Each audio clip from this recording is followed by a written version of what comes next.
프랑스의 한 평범한 호텔 여기 지배인 뒤퐁 씨는 고민이 많았습니다. 다양한 나라와의 연결고리 그리고 서비스 만족도 등이죠. 이번 사연은 한국인에 대한 오해와 진실을 마주하게 되는 뒤퐁 씨 가족에 대한 사연입니다. 지금 시작합니다. 안녕하세요. 제 이름은 앙투안 뒤퐁이에요. 저는 프랑스 남부 프로방스에서 3층짜리 아름다운 가족 호텔을 20년간 운영해왔어요. 저희 호텔은 라벤더 들판과 자갈길이 만나는 모퉁이에 서 있는 돌 건물인데 아침 햇살이 항상 하얀 셔터에 황금빛으로 내려앉는 모습이 정말 멋졌어요. 제가 이런 말을 하게 될 줄은 몰랐는데요. 가족 호텔을 운영하는 일이 악몽처럼 느껴지고 있어요. 예전엔 매일 아침 일어나 제 일이 너무 좋았어요. 부엌에서 나는 신선한 크루아상이 구워지는 냄새, 정원 안뜰에서 들려오는 새소리, 그리고 저희 호텔 손님들에게 진정한 프랑스 경험을 제공하는 뿌듯함까지요. 저희 호텔은 가장 크거나 가장 고급스러운 곳은 아니었지만 나름의 매력이 있었어요.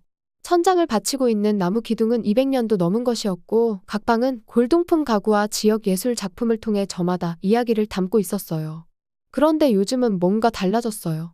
예약 시스템을 확인할 때마다 한국에서 온 예약을 보면 속이 뒤틀리는 기분이었어요. 이런 감정을 느끼고 싶지 않았는데 말이죠. 저는 늘 다문화적인 사람들을 만나는 걸 좋아하고 환영하는 사람이라고 생각했거든요. 그런데도 한국인 관광객이 온다는 소식만으로도 걱정이 앞섰어요. 뒤퐁 씨, 어느 아침 프런트 데스크 직원 마리가 저를 불렀어요. 204호실에서 또 205호실 소음 때문에 불평하고 있어요. 이미 어떤 상황일지 예상이 가더라고요. 삐걱거리는 계단을 올라가면서부터 큰 소리가 들렸고 호텔 규칙에 어긋나는 음식 냄새가 진동했어요. 205호실 문을 두드리자 3명이 머물러야 할 방에서 6명이 나왔어요. 이런 일이 점점 더 자주 일어나기 시작했어요. 손님들은 2명만 예약하고 4, 5명이 들어가곤 했어요. 방을 작은 주방처럼 만들어 놓고 카펫에는 얼룩이 생기고 커튼에서는 마늘과 생선 냄새가 배어나왔어요. 다른 손님들은 불평했고 저는 호텔의 품격을 유지하면서도 갈등을 피해야 하는 상황 사이에서 갈팡질팡했어요. 제 딸 미래는 네 맞아요. 그녀 엄마가 한국 이름을 골랐어요. 이건 또 다른 이야기인데요. 어쨌든 미래는 항상 저에게 너무 편협하다고 말했어요. 아빠, 몇 번의 안 좋은 경험 때문에 한 나라를 다 판단하면 안 돼요. 하지만 몇 번이 아니었거든요. 끝없는 문제 행렬 같았어요. 어느 날 오후, 제 사무실에서 호텔의 옛날 사진들을 보고 있었어요. 1985년 부모님이 호텔을 운영하시던 시절의 사진이 하나 있었어요. 사진 속 부모님은 입구 앞에 서 계셨고 아름다운 꽃상자들이 그 주변을 감싸고 있었어요. 그 시절엔 주로 프랑스 내 다른 지역이나 인근 유럽 국가에서 손님들이 왔었어요. 그때는 관광업이 더 단순하고 예측 가능했죠. 이제는 인터넷과 저렴한 항공권 덕분에 세상이 작아졌어요. 저희 작은 프로방스 호텔이 전 세계 사람들에게 노출되게 된 거예요. 대부분의 변화는 좋았어요.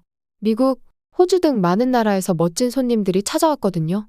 그런데 한국인 그룹만큼은 제가 속으로 끔찍한 난쟁이들이라고 부르기까지 했어요.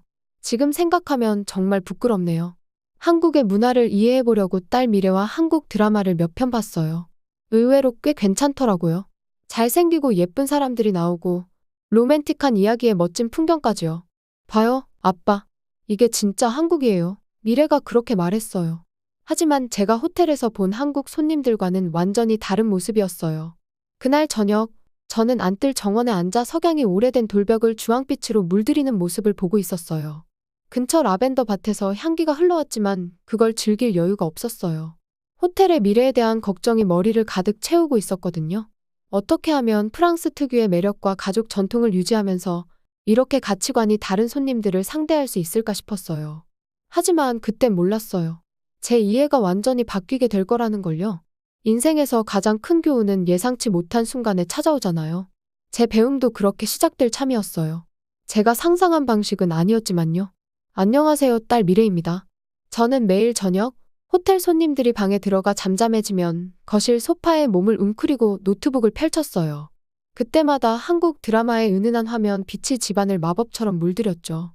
이 드라마들은 단순한 TV 프로그램이 아니었어요.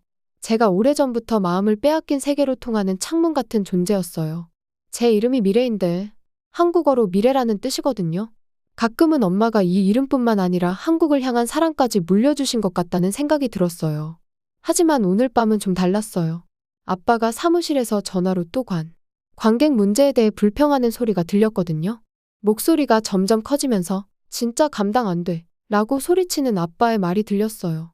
저는 노트북에서 두 캐릭터가 벚꽃 아래에서 다정한 순간을 나누는 장면에 소리를 줄이고 아빠의 이야기에 귀를 기울였어요.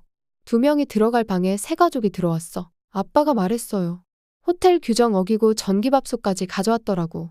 온 방에 음식 냄새가 진동을 해. 잠깐 멈추더니 스트레스를 받을 때마다 하던 대로 머리를 헝클이고 있을 모습이 상상됐어요.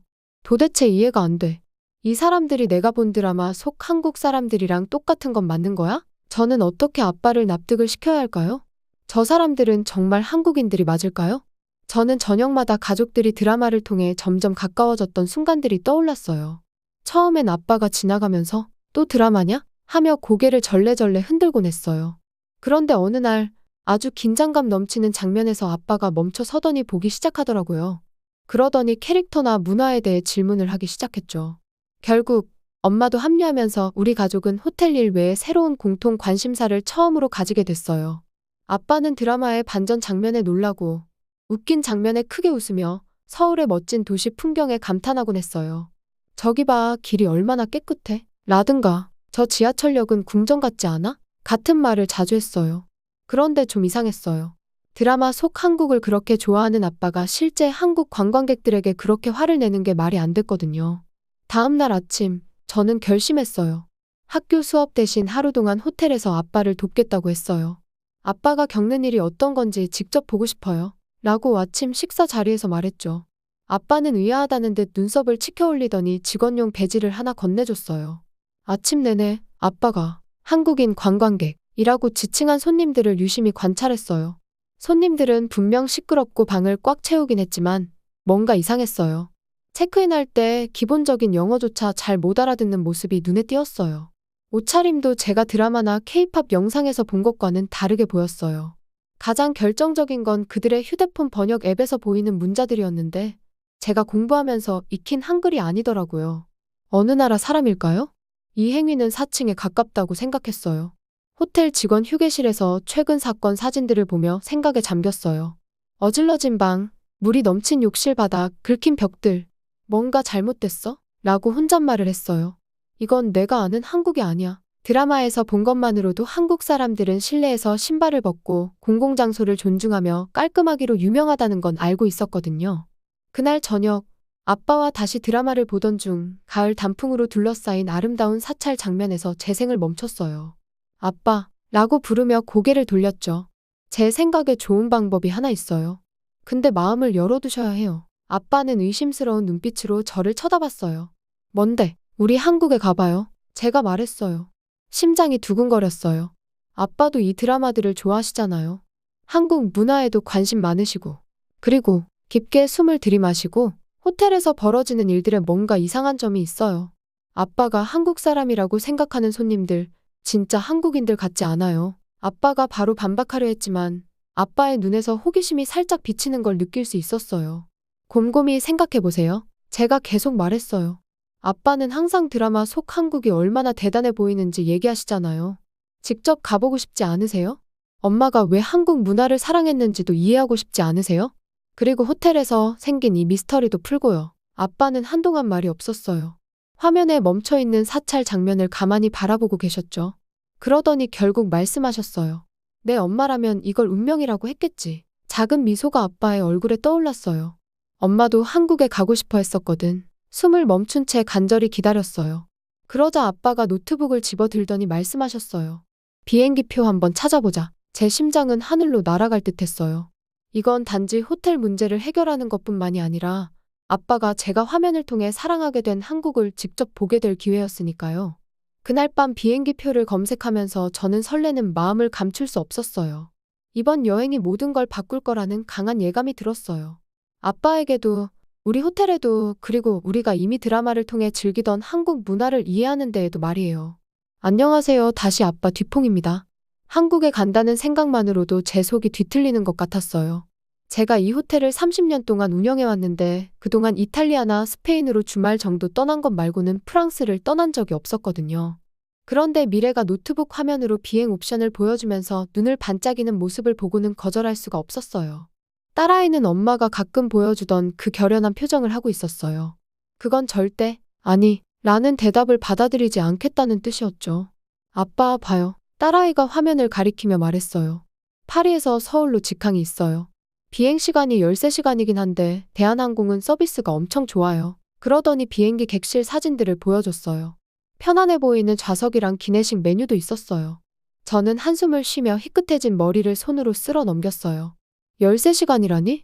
그건 거의 영원한 시간이잖아. 그렇게 투덜거리면서도 속으로는 살짝 호기심이 생기더라고요. 가족들이랑 저녁 드라마에서 봤던 한국은 제가 상상했던 모습과는 완전히 다르게 현대적이고 깨끗하면서 활기차 보였거든요. 미래는 제 마음이 흔들리는 걸 눈치챈 것 같았어요. 우리 딱 열흘만 가요. 목소리는 부드럽지만 단호하게 말했어요. 생각해봐요, 아빠. 아빠는 늘 좋은 호텔리어가 되려면 손님을 이해해야 한다고 했잖아요. 우리가 한국 손님을 정말로 이해하려면 한국에 한 번은 가봐야 하지 않겠어요? 그 말이 일리가 있긴 했어요. 인정하기는 싫었지만요. 지난주에 우리 호텔에서 문제를 일으키던 한국인 손님들이 실제로는 한국인이 아니라는 걸 알게 됐을 때 제 자신감이 꽤 흔들렸거든요. 도대체 내가 얼마나 많은 잘못된 가정을 하고 있었던 걸까요? 아내 마리가 커피와 갓 구운 크루아상을 쟁반에 들고 와서 대화에 끼어들었어요. 앙투안, 아내가 제 옆에 앉으며 말했어요. 우리 처음으로 겨울연가를 봤을 때 기억나요? 당신이 화면 속 눈이 그렇게 아름다운 건 처음 본다고 했잖아요. 그러면서 커피를 저으며 미소를 지었어요. 직접 보면 어떨까요? 저는 크루아상을 하나 집어서 고소한 버터 향을 맡았어요. 고향 냄새가 느껴졌죠. 하지만 호텔은 내가 없으면 누가 돌봐? 라고 물었어요. 장피에르가 부지배인으로 15년이나 일했잖아요. 마리가 저를 상기시켰어요. 열흘 정도는 충분히 혼자서도 잘할 거예요. 게다가 요즘은 비수기잖아요. 미래는 노트북 화면을 다시 켰어요. 이번엔 한국의 궁궐 사진들이었어요. 곡선이 아름다운 지붕과 정교한 그림들이 그려져 있었죠. 또 밤하늘을 환히 비추는 현대적인 고층 빌딩들과 길거리 음식 가득한 거리 사진도 있었어요. 요리사인 제 마음이 설렜어요. 점점 저항할 힘이 줄어드는 게 느껴졌죠. 아빠, 아셨어요? 미래가 말을 이었어요. 한국에는 호텔을 위한 특별 인증 제도가 있어요. 정말로 환대 서비스의 진심이더라고요. 우리가 배울 만한 것도 있을 거예요. 그 말에 직업적인 관심이 생겼어요. 저는 훌륭한 서비스를 제공하는 것으로 평판을 쌓아온 사람이었으니까요. 새로운 기술이나 접근 방식을 배울 수 있다면. 그리고 음식이요. 아빠, 미래가 제 약점을 제대로 찔렀어요. 저는 원래 새로운 요리에 도전하는 걸 좋아하거든요. 한국은 김치만 있는 게 아니에요. 수백 년 전통의 궁중 요리도 있어요. 요리 하나하나가 역사를 담고 있대요. 미래가 보여주는 화려한 한식 사진들에 점점 가까이 몸을 기울이고 있었어요. 그 정성스럽고 세심한 음식들의 색감과 배치가 그 어떤 프랑스 레스토랑에도 뒤지지 않을 만큼 완벽했거든요. 저 차 문화도 한번 봐요. 마리가 전통 찻방 사진을 가리키며 말했어요. 제가 온라인으로 주문한 한국 감귤차 기억나요? 그거 여보 정말 좋아했잖아요. 그걸 본고장에서 신선하게 마신다고 생각해봐요. 가족들이 계속해서 설득하는 동안 지난 몇 주 동안 있었던 일들이 떠올랐어요. 가짜 한국 손님들 때문에 제가 믿었던 것들이 얼마나 틀렸는지 깨닫게 됐거든요. 이제 직접 보고 경험할 때가 된 건지도 모르겠어요. 열흘, 제가 결국 말했어요. 단호하게 들리려고 했지만 잘 안 됐던 것 같아요. 그리고 제대로 된 호텔에 묵자. 내가 한국이 어떻게 운영하는지 보고 싶어? 미래의 얼굴이 기쁨으로 빛났고 바로 노트북에 뭔가를 타이핑하기 시작했어요. 아빠, 딱 맞는 곳 알아요. 전통 한국 건축이랑 현대적인 럭셔리를 결합한 아름다운 호텔이에요. 아빠도 정말 좋아할 거예요. 딸아이가 신나게 일정을 짜는 모습을 보면서 저는 긴장감과 기대감이 섞인 복잡한 기분이 들었어요. 한국, 우리 가족 대화에서 중요한 주제가 되어버린 그 나라에서 우리는 어떤 걸 발견하게 될까요? 제 관점이 바뀔까요? 아니면 제가 믿었던 것들이 맞는 걸까요? 당신, 제대로 된 여행 가방이 필요할 거예요. 마리가 벌써 노트에 준비물을 적으며 말했어요. 그리고 편한 신발도요? 서울은 엄청 크다던데 미래가 다 보여주려고 할 테니까요. 다 보여준다고. 제가 눈썹을 치켜 올렸지만 이미 미소를 짓고 있었어요. 아내와 딸의 열정이 점점 저를 전염시키고 있었거든요. 그날 저녁 가족들과 함께 한국 드라마를 보면서 저는 평소보다 배경을 더 유심히 보게 됐어요. 사람들이 어떻게 대화하고 어떤 거리를 걷고 어떤 식당에서 음식을 먹는지 하나하나 눈에 들어오더라고요. 이제 곧 제가 직접 보게 될 거잖아요. 아빠, 미래가 드라마 중간에 조용한 순간에 말했어요. 아빠가 이렇게 해줘서 정말 고마워요. 이건 저한테 정말 큰 의미가 있어요. 제가 미래의 손을 꼭 잡았어요. 이 여행이 단순히 호텔 손님을 이해하는 걸 넘어서 제 딸의 열정, 제 아내의 관심, 그리고 어쩌면 제 자신이 가진 편견을 이해하는 여정이 될 수도 있겠다는 생각이 들었어요. 그날 밤 비행기표를 예약하면서 제 불안감은 설렘으로 조금씩 바뀌기 시작했어요. 몇 주 후면 제가 멀리서 판단했던 세상에 직접 발을 들이게 될 거예요. 그리고 이 결정이 우리 가족 호텔의 미래를 바꿀 거라는 사실은 그때는 미처 알지 못했어요. 그리고 저희 가족은 인천공항으로 입국을 하고 서울로 버스를 타고 이동을 했어요. 제가 서울을 걷는 것만으로도 한국에 대해 믿고 있던 모든 게 바뀔 줄은 정말 상상도 못했죠. 그날 아침 미래랑 같이 호텔을 나섰을 때 상쾌한 가을 공기가 제 폐 속으로 깊게 스며들었어요. 거리에는 출근하는 사람들로 이미 분주했는데 파리와는 뭔가 다른 느낌이 들었어요. 혼잡 속에서도 질서가 있었고 사람들이 서로를 배려하며 움직이는 모습에서 조용한 존중이 느껴졌어요. 아빠, 먼저 경복궁에 가보자. 미래가 휴대폰 지도를 보며 말했어요. 저는 주변 풍경에 넋이 나간 채로 고개를 끄덕였어요. 아침 햇살을 반사하는 반짝이는 고층 빌딩들이 하늘로 우뚝 솟아 있었는데 그 사이사이로 곡선 지붕을 가진 전통 건물들이 모습을 드러내더라고요. 마치 역사의 조각들이 잊히길 거부하는 듯했어요. 경복궁에 도착했을 때 정말 숨이 멎는 줄 알았어요. 커다란 나무 대문을 지나면서 마치 다른 시대로 들어간 기분이 들었어요. 한복을 입은 젊은이들이 색색의 비단 옷자락을 사르르 흔들며 돌로 된 마당 위를 우아하게 걸어 다니고 있었어요. 어떤 사람들은 휴대폰으로 사진을 찍기도 했지만 남들에게 피해를 주거나 물건을 훼손하지 않으려고 신경 쓰는 모습이 보였어요. 한 젊은 여자가 친구에게 건물의 단 위에 올라가지 말라고 조심스럽게 말하는 걸 봤는데 그 전통을 존중하는 태도가 정말 감동적이었어요. 아빠, 이 궁이 600년이 넘은 거 알아? 미래가 가이드북을 읽으며 말했어요. 저는 머리를 저으며 놀랐어요. 나무로 된 건물들이 너무 잘 보존돼 있어서 화려한 색채와 정교한 그림들이 새 것처럼 보였거든요. 매 시간마다 전통 복장을 한 수문장들이 교대 의식을 진행했는데 그 동작 하나하나가 정확했고 표정은 진지했어요. 관광객들도 조용히 지켜보며 서로 밀치거나 어수선하게 행동하지 않았어요. 호텔에서 겪었던 혼란스러움과는 전혀 다른 광경이었어요.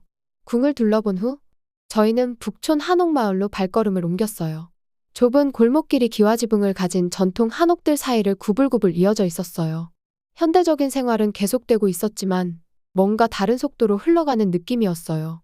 열린 창문 너머로 사람들이 역사 깊은 집들에서 일상을 살아가는 모습이 잠깐씩 보였어요. 일부 집은 찻집이나 박물관으로 바뀌었지만 여전히 가족들이 거주하는 평범한 집도 많았어요. 안녕하세요. 다시 아빠 뒤퐁입니다.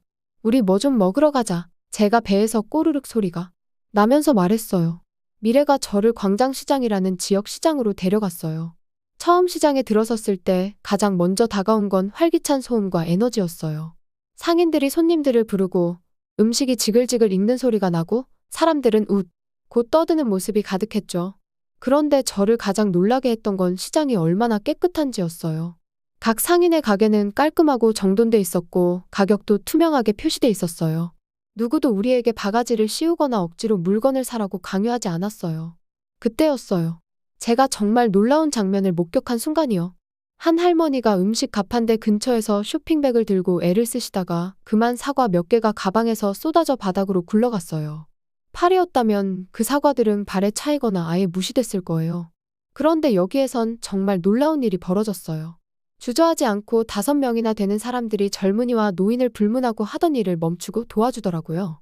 멋진 양복을 입은 한 남자는 테이블 밑으로 굴러간 사과를 주우려고 무릎을 꿇었고 한 중학생쯤 돼 보이는 소녀는 할머니의 다른 가방을 들어드렸어요.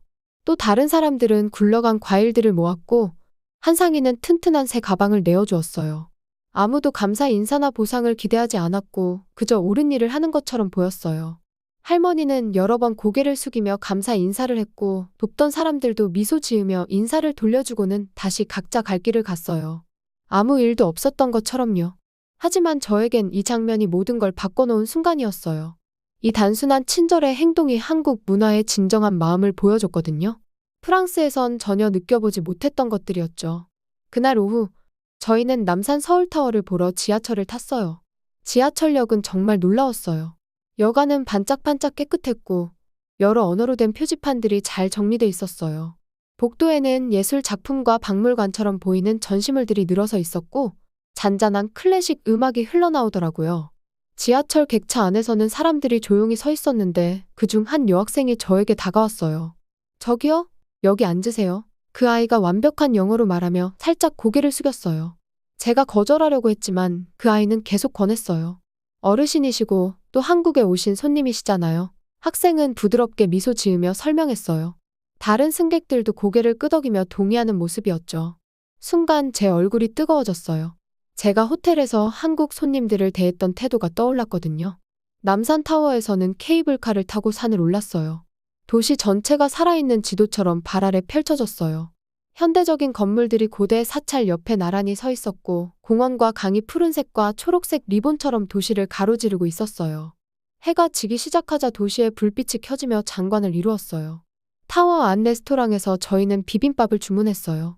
웨이터가 친절하게 재료를 어떻게 섞고 먹어야 하는지 설명해주면서 직접 시범까지 보여줬어요. 제가 소스를 조금 흘렸을 때 종업원은 미소 지으며 재빨리 닦아주었고 덕분에 창피하기보다는 오히려 편안했어요. 하루를 마무리하며 명동이라는 쇼핑가에 갔어요. 에너지와 빛으로 가득 찬 거리였어요. 길거리 음식 가판대에서는 눈앞에서 맛있는 요리들이 만들어졌고 젊은이들은 붐비는 인파 속에서 우리가 길을 헤매지 않도록 도와줬어요. 우리가 묻기도 전에 방향을 알려주는 친절한 사람들이었죠. 가게에 들어갈 때마다 따뜻한 환영을 받았지만 억지로 물건을 권하거나 하는 일은 전혀 없었어요. 호텔로 돌아오는 길, 하루 종일 본 모든 장면들이 머리에서 떠나지 않았어요. 제가 상상했던 그리고 오랫동안 불평해왔던 한국은 존재하지 않았어요. 대신 전통과 혁신이 공존하고 존중과 친절이 일상 속에 녹아있는 나라를 발견했어요. 그리고 다른 사람을 돕는 일이 숨쉬는 것처럼 자연스러운 그런 문화를요. 미래의 만족스러운 미소를 보면서 깨달았어요. 딸은 이 모든 걸 처음부터 알고 있었던 거예요.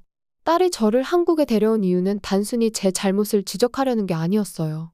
제가 너무 고집스러워서 보지 못했던 아름다운 진짜 한국의 모습을 보여주고 싶었던 거였죠. 그리고 강남, 63빌딩 등 다양한 곳을 경험하고 다시 프랑스로 돌아가는 날이 다가오고 있었죠. 프랑스로 돌아가는 비행기 안에서 생각할 시간이 좀 생겼어요. 비행기 날개 아래로 구름이 흘러가는 모습을 바라보면서 한국에서 저를 바꿔놓았던 모든 순간들이 자꾸 떠오르더라고요. 제 노트에는 아이디어가 빼곡했어요. 한국인 손님들뿐만 아니라 모든 사람들에게 저희 호텔을 더 나은 곳으로 만들 수 있는 작은 방법들로 가득 차 있었죠. 프랑스에 도착했을 때는 빨리 집으로 돌아가고 싶은 마음뿐이었어요. 그리고 시간은 빠르게 흘러 1년이 지나갔습니다. 남프랑스의 어느 상쾌한 아침, 호텔 창문 너머로 바깥 풍경을 바라보면서 믿기 힘들 만큼 많은 것이 바뀌었다는 생각이 들어요. 햇살이 우리 호텔 안뜰을 황금빛으로 물들이고 있는데 그 모습이 마치 경복궁에서의 아침을 떠올리게 하네요. 로비에서는 한국인 관광객들이 체크인하고 있었고 저는 미소를 지으며 불과 1년 전과 얼마나 다른지 되새겨봤어요. 한국으로 떠났던 그 여정은 단지 제 생각만 바꾼 게 아니에요. 제 마음까지 바꿔놓았죠. 요즘은 매일 아침 호텔을 걸어다니며 새로운 시선으로 세상을 바라봐요. 예전에는 문제로만 보였던 것들이 이제는 기회로 보이고 답답함으로 느껴졌던 것들이 이제는 호기심으로 다가와요. 이런 변화가 하루아침에 일어난 건 아니지만 그 뿌리는 깊어서 마치 서울거리를 따라 늘어선 오래된 은행나무처럼 단단하게 자리 잡았어요. 호텔의 환영 방식을 완전히 새롭게 재설계했어요. 로비에서는 잔잔한 한국 전통 음악이 프랑스 클래식 음악과 함께 흘러나오고 있어요. 프런트 데스크에는 프랑스와 한국의 문화를 보여주는 작은 장식품들이 전시되어 있는데 이 문화의 다리 같은 공간은 우리 손님들에게 늘 미소를 선물하더라고요. 저는 한국에서 배운 게 있어요. 작고 소소한 배려가 큰 의미를 가질 수 있다는 걸요. 변화는 단순히 장식에서 그치지 않았어요. 직원들에게 한국의 예절과 간단한 인사말들을 교육했어요. 한국인 손님들에게 안녕하세요 라고 올바르게 인사했을 때 그분들 눈에 비치는 반가움은 정말 감동적이에요. 물론 완벽하지는 않아요. 아직 배우는 중이지만 그 노력이 모든 걸 말해주더라고요. 서울 지하철에서 한 중학생이 저에게 보여줬던 친절처럼 이제는 저희도 호텔을 찾는 모든 분께 그런 따뜻함을 전하려고 노력하고 있어요. 제가 가장 좋아하는 변화는 새로운 환영 다과 의식이에요. 제가 사랑에 빠졌던 유자차 기억하시죠? 이제는 체크인할 때 전통 프랑스 음료와 함께 유자차도 제공하고 있어요. 너무 인기가 좋아서 한국인이 아닌 손님들조차도 요청할 정도예요. 지난주에는 한 프랑스 노부부가 이곳에서 유자차를 처음 맛본 이후로 동네 아시아 마트에서 유자차를 사다 마시게 됐다고 이야기해 주셨어요. 호텔 분위기도 완전히 달라졌어요. 복도에는 제가 한국에서 찍은 사진들이 걸려 있어요. 고요한 사찰, 현대적인 도시 풍경, 아름다운 한옥 마을 같은 사진들이요. 각 사진이 하나의 이야기를 담고 있는데 손님들이 사진 앞에 서서 한국에 대해 물어볼 때마다 정말 뿌듯하답니다. 이제는 제가 한국을 오해했던 과거와는 다르게 이 나라를 알리는 비공식 홍보대사가 된 것 같아요. 예상하지 못했던 목적 의식이 제 안에 생겨났어요.